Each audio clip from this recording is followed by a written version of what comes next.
राजगढ़ नाम के छोटे से गांव में हरि नाम का व्यापारी अपनी बेटी मीरा के साथ रहता था। एक समय था जब उसका व्यापार बहुत अच्छा चलता था, लेकिन धीरे-धीरे हालात इतने खराब हो गए कि वह कर्ज में डूब गया। गांव वाले रोज उसके घर आकर पैसे मांगते और धमकाते थे। एक दिन हरि ने कहा, मीरा, अब मेरे पास कोई रास्ता नहीं बचा। ये लोग मुझे गांव से निकलने नहीं देंगे, लेकिन हमारे पुराने रिश्तेदार रतनलाल वीरनगर में रहते हैं। तुम वहां जाओ। अगर तुम मेहनत और ईमानदारी से काम करोगी, तो उनका दिल जीत सकोगी। शायद वो मदद कर दें।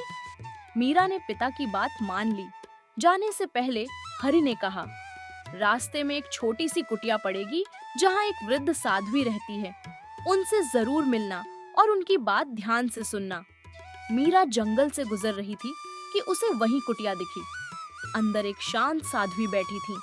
उन्होंने मुस्कुराकर कहा, आओ बेटी, तुम्हारा इंतजार था। मीरा ने प्रणाम किया और कहा, माताजी, मुझे आशीर्वाद दें कि मैं सफल हो जाऊं। साध्वी बोली, हर ज्ञान की कीमत होती है। मुझे एक सिक्का दो, मैं तुम्हें एक सीख दूंगी। मीरा ने सिक्का दिया।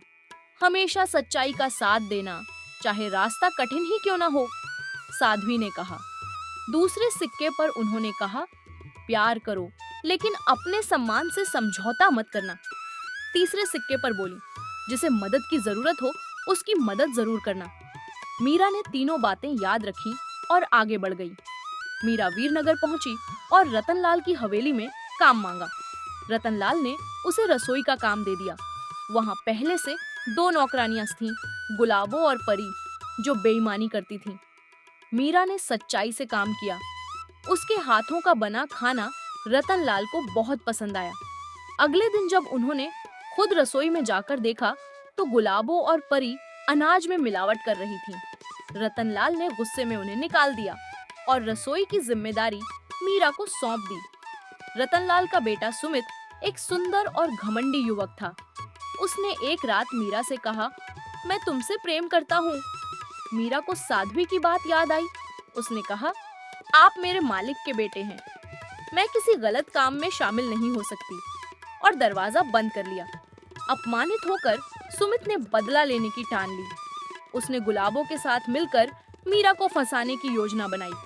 अगले दिन हवेली में चोरी हुई और सुमित ने झूठा इल्जाम मीरा पर लगा दिया। रतनलाल ने गुस्से में मीरा को बुलाया और कहा, तुमने मेरा भरोसा तोड़ा।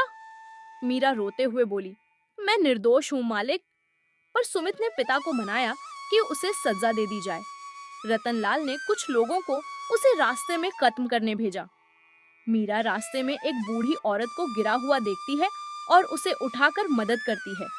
इस वजह से देर हो जाती है।